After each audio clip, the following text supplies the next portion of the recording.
नमस्कार। GK GS मंथन channel में आपका स्वागत है। मैं पप्पू सर। आज शिक्षण शास्त्र का पार्ट 3 वीडियो जो 172 प्रश्न से शुरू होगा। 172 नंबर प्रश्न है, शिक्षण विधियों में किसे सुकराती विधि के नाम से भी जाना जाता है? ए टेलीविजन ऑब्लिक वीडियो प्रस्तुति विधि, बी कार्य अनुदेश विधि, सी प्रश्नोत्तर शिक्षण नीति विधि, डी समीक्षा नीति विधि। इसका सही उत्तर है सी प्रश्नोत्तर शिक्षण नीति विधि को सुकराती विधि भी कहा जाता है। 173 है, निम्न में से किसे विप्लव विधि के नाम से भी जाना जाता है? ए संगोष्ठी विधि, बी परस्पर संवादी ऑब्लिक संवादात्मक वीडियो विधि, सी प्रकरण अध्ययन विधि, डी मस्तिष्क झंझावती विधि। इसका सही उत्तर है डी मस्तिष्क झंझावती विधि को जो है वो विप्लव विधि भी कहा जाता है। प्रश्न संख्या 174 है, निम्न में से समूह चर्चा विधि में किन परिचर्चाओं को महत्व प्रदान किया जाता है? ए नियोजित विधि, बी आंशिक नियोजित विधि, सी अनियोजित विधि, डी ये सभी। इसका सही उत्तर है डी ये सभी विधि जो है वो चर्चा विधि में परिचर्चाओं को महत्व प्रदान करता है। 175 है, मस्तिष्क मानचित्रण की अवधारणा की शुरुआत कब हुई थी? ए वर्ष 1935, बी वर्ष 1960, बी वर्ष 1981, बी वर्ष 2003। इसका सही उत्तर है बी वर्ष 1960। 1960 ईस्वी में जो है मस्तिष्क मानचित्रण की अवधारणा की शुरुआत हुई थी। 176 नंबर प्रश्न है, मस्तिष्क मानचित्रण विधि की शुरुआत किसने की थी? ए फ्लेक्सनर, बी थॉमस गैटे, सी टोनी बुजान, डी सीन एबाउट। इसका सही उत्तर है सी टोनी बुजान को जो है टोनी बुजान ने मस्तिष्क मानचित्रण विधि की शुरुआत की। 177 नंबर प्रश्न है, अवधारणा मानचित्रण के संबंध में निम्न बातों पर विचार कीजिए। एक, इस मानचित्रण की शुरुआत वर्ष 1984 में हुई थी। 2, इस मानचित्रण के माध्यम से कठिन विषयों को सरलतम रूप से प्रस्तुत किया जाता है। 3, इसके अंतर्गत मुख्य अवधारणा को प्रथम स्थान दिया जाता है। तत्पश्चात कम महत्वपूर्ण अवधारणाओं को क्रमशः व्यवस्थित करते हुए अध्ययन किया जाता है। उपरोक्त में से कितने कथन सत्य हैं? इसका सही उत्तर है डी 1, 2 और 3। तीनों कथन जो है वो अवधारणा मानचित्रण के संबंध में सत्य है। 178 है, मानचित्रण से संबंधित निम्न कथनों पर विचार कीजिए। पहला, मानचित्रण की शुरुआत वर्ष 1961 ईस्वी में हुई। 2, इसमें सफेद एवं काले चित्रों की अवधारणा प्रस्तुत की जाती है। 3, इस विधि का प्रतिपादन टोनी बुजान ने किया। 4, इसमें छात्र के मन में किसी विषय को चित्रण के माध्यम से परिभाषित किया जाता है। इसका सही उत्तर है डी 3 एवं 4 जो है विकल्प सही है मानचित्रण का। प्रश्न संख्या 179 है, ऑफलाइन शिक्षण के संबंध में निम्न कथनों पर विचार कीजिए। 1, इस पद्धति में छात्र एवं शिक्षक एक दूसरे से प्रत्यक्ष रूप से जुड़े होते हैं। 2, इसमें शिक्षक एवं अधिगमकर्ता के मध्य प्रत्यक्ष संवाद होता है। 3, इसमें अधिगमकर्ता प्रत्यक्ष रूप से अपने विचार, प्रश्न और सुझाव देकर संतुष्ट होते हैं। कूट में सही विकल्प का चयन कीजिए। इसका सही उत्तर है डी 1, 2 और 3 विकल्प इसमें तीनों सही है ऑफलाइन क्लास के बारे में। 180 है, निम्न में से ऑनलाइन शिक्षण योजना है। ए स्वयं, बी स्वयं प्रभा, सी ए और बी दोनों, डी कोई नहीं। इसका सही उत्तर है सी ए और बी दोनों जो है ऑनलाइन शिक्षण की योजना है। 181 नंबर प्रश्न है, युवा आकांक्षी मन के लिए सक्रिय अधिगम का वेब अध्ययन निम्न में से कौन सा है? ए मुक्स, बी स्वयं प्रभा, सी स्वयं, डी इनमें से कोई नहीं। इसका सही उत्तर है सी स्वयं जो है वो युवा आकांक्षी मन के लिए सक्रिय अधिगम का वेब अध्ययन है। 182 है, स्वयं मंच का निर्माण किया गया है। ये मानव संसाधन विकास मंत्रालय, बी अखिल भारतीय तकनीकी शिक्षा परिषद, सी माइक्रोसॉफ्ट, डी उपर्युक्त सभी के द्वारा। इसका सही उत्तर है डी उपर्युक्त सभी के द्वारा जो है स्वयं मंच का निर्माण किया गया है। 183 है, स्वयं प्रभा संदर्भ में निम्न में से कौन सा कथन सत्य है? एक, इसकी शुरुआत मानव संसाधन मंत्रालय द्वारा की गई। 2, यह 20 चैनलों वाली छात्रों की निःशुल्क ऑनलाइन शिक्षा प्रदान करने वाला एक पोर्टल है। 3, इस योजना की शुरुआत वर्ष 2018 में हुई थी। उपर्युक्त में से कितने कथन सही हैं? इसका सही उत्तर है ए, सिर्फ केवल एक कथन जो है इसमें स्वयं प्रभा के बारे में सही है कि इसकी शुरुआत मानव संसाधन मंत्रालय द्वारा की गई, जो अब शिक्षा मंत्रालय कहलाता है। 184 है, मुक्स MOOCs का विस्तार रूप है। A magic online open courses, B magic offline open courses, C massive online open courses, D massive offline open courses. इसका सही उत्तर है C, massive online open courses जो है वो मुक्स का फुल फॉर्म है। 185 नंबर प्रश्न है, MOOCs क्या है? मुक्स, ए प्राइमरी शिक्षा हेतु ऑनलाइन पाठ्यक्रम, बी माध्यमिक शिक्षा हेतु ऑनलाइन पाठ्यक्रम, सी उच्च शिक्षा हेतु ऑनलाइन पाठ्यक्रम, डी उपर्युक्त सभी। जिसका सही उत्तर है सी, उच्च शिक्षा हेतु ऑनलाइन पाठ्यक्रम जो है वो MOOCs है, मुक्स। प्रश्न संख्या 186 है, ऑनलाइन ऑफलाइन पद्धति में अंतर के संबंध में कौन सा कथन असत्य है, गलत चुनना है? पहला, ऑनलाइन शिक्षण पद्धति में जहां अधिक समय लगता है वहीं ऑफलाइन पद्धति में समय कम व्यर्थ होता है। बी, ऑनलाइन शिक्षण पद्धति में अधिक संसाधनों की आवश्यकता पड़ती है जबकि ऑनलाइन में कम।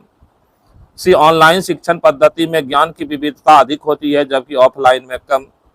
डी, ऑनलाइन शिक्षण पद्धति को कहीं से भी प्राप्त किया जा सकता है जबकि ऑफलाइन को नहीं। इसका सही उत्तर है ए, ऑफलाइन शिक्षण पद्धति में जहां अधिक समय लगता है वहीं ऑफलाइन पद्धति में कम समय व्यर्थ होता है। ये गलत है। बाकी बी, सी और डी ये अंतर है ऑफलाइन और ऑनलाइन शिक्षण पद्धति में। 187 नंबर प्रश्न है, ऑनलाइन शिक्षण पद्धति का प्रमुख स्रोत कौन सा है?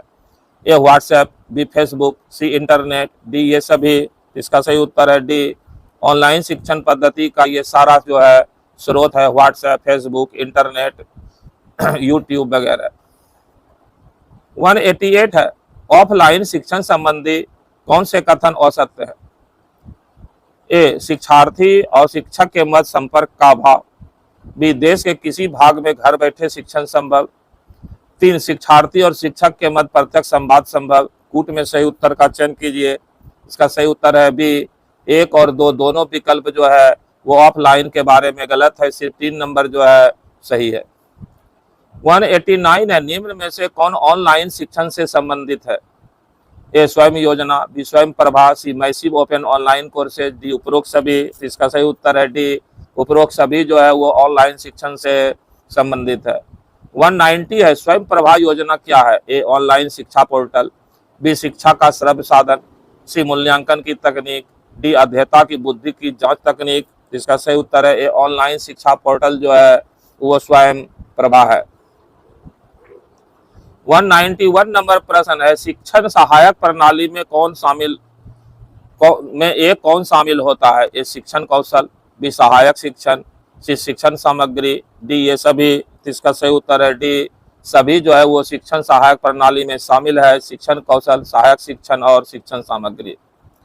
192 नंबर प्रश्न है, निम्नलिखित कथनों पर विचार कीजिए। एक, परंपरागत शिक्षण प्रणाली में शिक्षण कौशल तथा शिक्षण के विषय विस्तृत होते हैं। 2, परंपरागत शिक्षण प्रणाली में शिक्षण कौशल तथा शिक्षण के विषय विस्तृत नहीं होते हैं। निम्न में से कितने कथन सही है?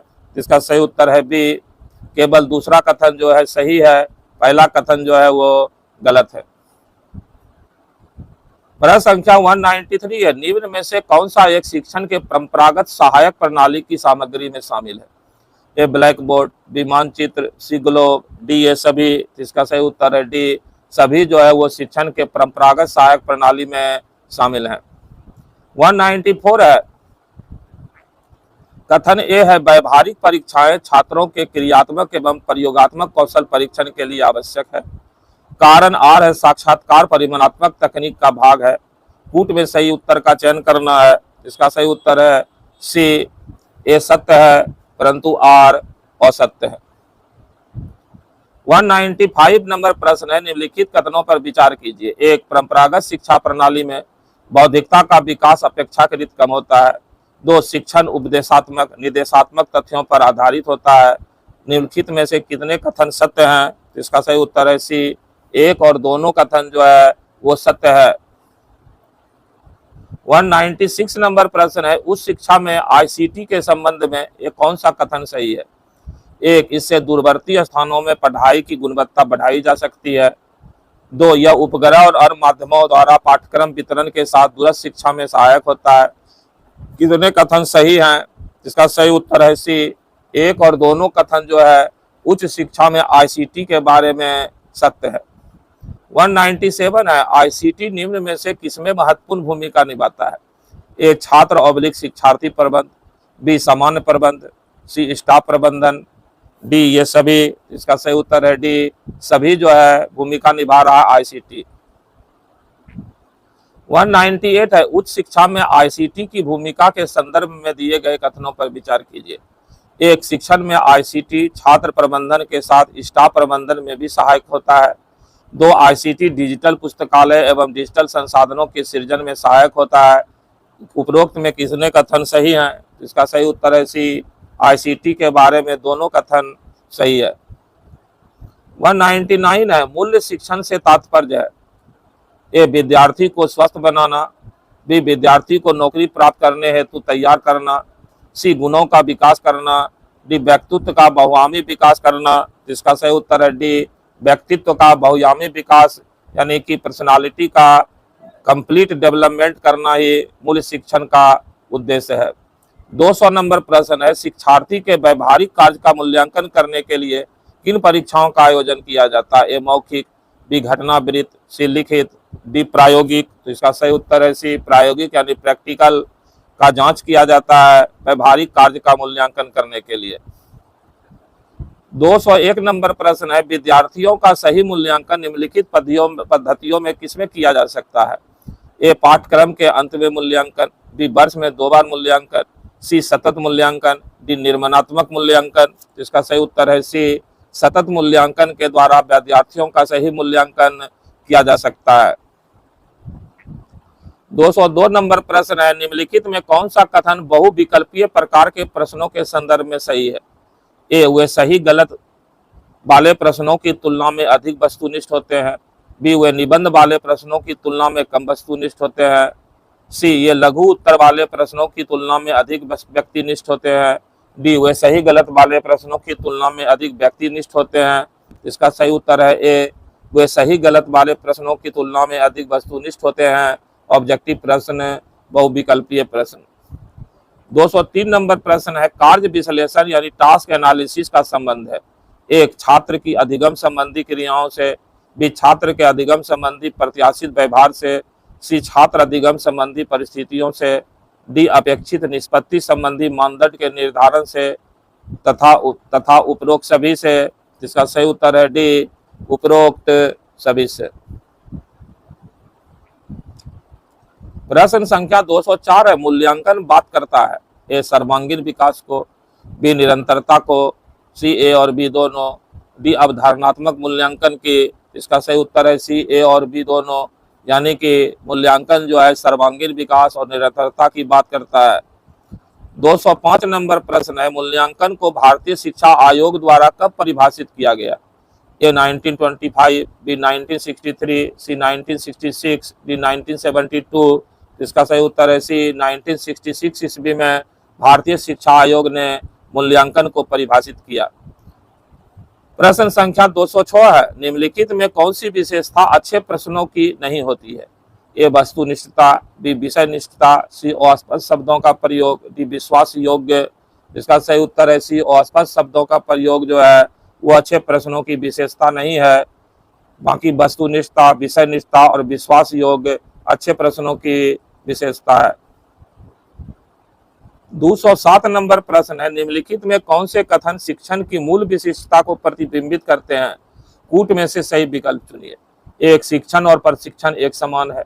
दो, जब हम पढ़ते हैं तो अनुदेशन और अनुकूलन के बीच कोई अंतर नहीं होता। तीन, शिक्षण अधिगम से संबंधित है।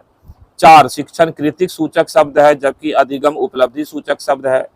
5, शिक्षण का अर्थ सूचना प्रदान करना है। 6, अधिगम के घटित हुए बिना भी कोई शिक्षण कर सकता है। कितने कूट सही है, तो इसका सही उत्तर हो जाएगा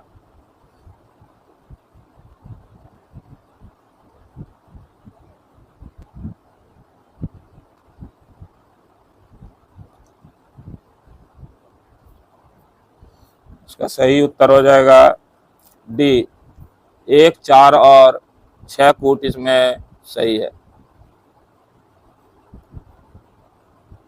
प्रश्न संख्या 208 है, निम्नलिखित में से कौन मानवीकृत उपलब्धि परीक्षण की विशेषता है? ए विश्वसनीयता, बी वैधता, सी वस्तुनिष्ठता, डी इनमें से कोई नहीं। इसका सही उत्तर है डी, इनमें से कोई नहीं, विश्वसनीयता, वैधता और वस्तुनिष्ठता।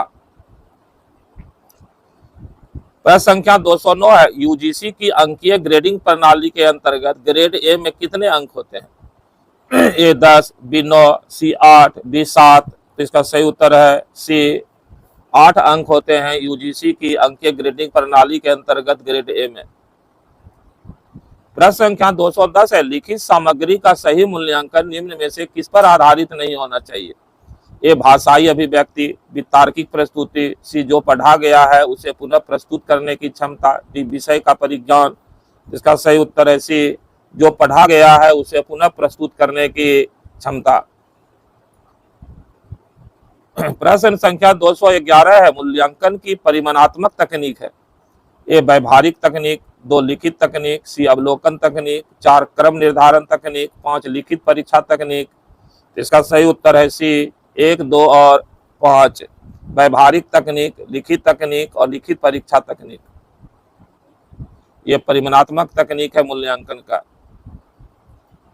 212 नंबर प्रश्न है, निम्न में से कौन शिक्षण के मूल्यांकन के तथ्यों में शामिल नहीं है? ए शिक्षण और छात्रों के सीखने के साक्ष्य का शामिल होना, बी समयानुसार नवाचार का समायोजित होना, सी ए और बी दोनों, डी उपरोक्त में से कोई नहीं। इसका सही उत्तर है डी, उपरोक्त में से कोई नहीं, शिक्षण के मूल्यांकन के तत्वों में कोई शामिल नहीं है, शामिल है ए और बी दोनों। 213 नंबर प्रश्न है, निम्न में से कौन शिक्षण मूल्यांकन के प्रकार है? ए ज्ञानात्मक मूल्यांकन, बी योगात्मक मूल्यांकन, सी निदानात्मक मूल्यांकन। कूट में सही उत्तर का चयन कीजिए। इसका सही उत्तर है डी, 1, 2 और 3 तीनों जो है शिक्षण मूल्यांकन का प्रकार है। 214 नंबर प्रश्न है, उच्च शिक्षण में क्रेडिट प्रणाली के मूल्यांकन के तत्वों में कौन शामिल नहीं है? ए सेमेस्टर, बी क्रेडिट हस्तांतरण, सी परीक्षा फल, डी ग्रेडिंग। इसका सही उत्तर है सी, परीक्षा फल जो है वो उच्च शिक्षण में क्रेडिट प्रणाली के मूल्यांकन में शामिल नहीं है। सेमेस्टर है, क्रेडिट हस्तांतरण है और ग्रेडिंग है। 215 नंबर प्रश्न है, क्रेडिट प्रणाली में यूजीसी ने कितने अंकों की ग्रेडिंग प्रणाली विकसित की है? ए 5, बी 10, सी 12, डी 15। जिसका सही उत्तर है बी, 10 अंक की ग्रेडिंग प्रणाली को जो है यूजीसी ने क्रेडिट प्रणाली में विकसित किया है। 216 नंबर प्रश्न है, कंप्यूटर आधारित जांच में शिक्षार्थी अगले प्रश्न पर जाने हेतु किस बटन का प्रयोग करते हैं? ए सेव एंड अगला button, B submit button, C set up button, D इनमें से कोई नहीं। इसका सही उत्तर है ए सेव एंड अगला बटन। सीबीटी एग्जाम में अगले प्रश्न पर जाने हेतु बटन का इस्तेमाल किया जाता है, सेव एंड अगला बटन का। 217 नंबर प्रश्न है, मूल्यांकन के नवाचार में किन किन विधियों का उपयोग किया जाता है? ए ऑडियो, बी वीडियो, सी स्लाइड, डी ये सभी। इसका सही उत्तर है डी, ये सभी। मूल्यांकन के नवाचार में ऑडियो, वीडियो और स्लाइड सभी का उपयोग किया जाता है। 218 नंबर प्रश्न है, मूल्यांकन में नवाचार से प्रभावी होता है? ए शिक्षण की प्रक्रिया, बी शिक्षक का व्यवहार, सी शिक्षार्थी का लक्ष्योन्मुखी विकास, डी उपरोक्त सभी। इसका सही उत्तर है डी, उपरोक्त सभी जो है मूल्यांकन के नवाचार प्रणाली से प्रभावी होते हैं। और इस वीडियो का अंतिम प्रश्न है 219 नंबर, किसी प्रक्रिया या वस्तु के महत्व का निर्धारण ही उसका मूल्यांकन कहलाता है। यह कथन किससे संबंधित है? ए एडम्स, बी मॉरिसन, सी बीओ स्मिथ, डी रियांस। इसका सही उत्तर है ए एडम्स का यह स्टेटमेंट है, किसी प्रक्रिया या वस्तु के महत्व का निर्धारण ही उसका मूल्यांकन है। इस वीडियो में इतना ही। जय हिंद, जय भारत, नमस्कार।